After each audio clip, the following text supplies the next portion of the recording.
Brad, how's the role of a CHRO evolving?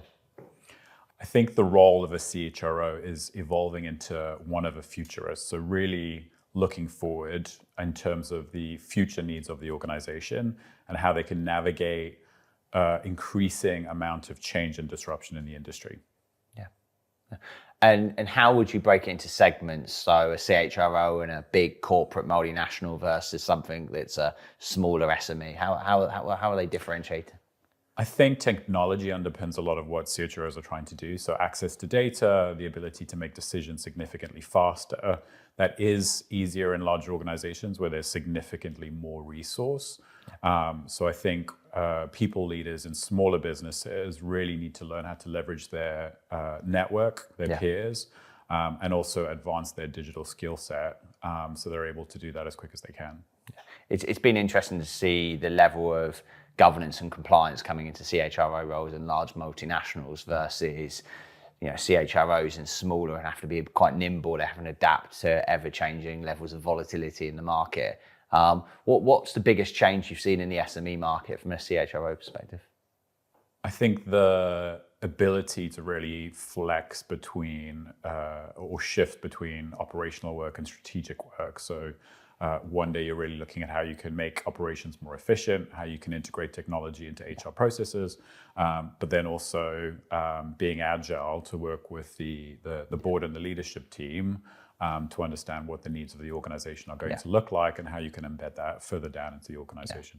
That CHRO role in the SME market feels like it's sometimes a wafer thin job, right? It's sometimes they're futuristic. They're how do we grow to our next funding round? We're looking at the big picture, and other times it's we're not where we thought we'd be. We need to make radical change, and therefore it's a reduction of headcount, it's optimization, it's doing some of the scrappy stuff that you wouldn't necessarily link to a CHRO role. Yeah. I think sometimes it's keep it simple as much as possible, which is very obvious advice. But when you're a smaller organization, you really do have to keep it simple. So focus on the things that are going to have the highest impact and do those things extremely well. Yeah.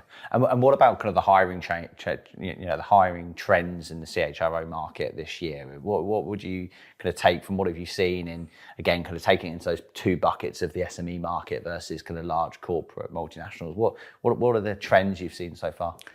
I think that the common thread for both sides of organizations is everyone's operating more lean. There's certainly more cost pressures for everyone. So it's how do we do more with less? Yeah. And I think that's where technology can play a key part. I think a lot of organizations aren't there yet. There's a lot of hype and excitement around AI and how organizations can use technology. I think firms need to focus on how they can initially create a really clean data pool that they can then layered technology stack on top of to take advantage of that. Well, I think 2-3 years ago, organizations were hiring for, we're going to need this person in 3 years' time, so let's get them today. We're going to do 2 more funding rounds, and suddenly the business is going to be 3 times bigger and more global. So let's skip a few steps and hire that person. It feels like organizations are focusing on what are the deliverables and the key mandate we need now. So it's going to be interesting to see how the repetition piece changes next year in terms of more clarity on the market, probably a bit more market confidence and organizations shifting their plans. Yeah.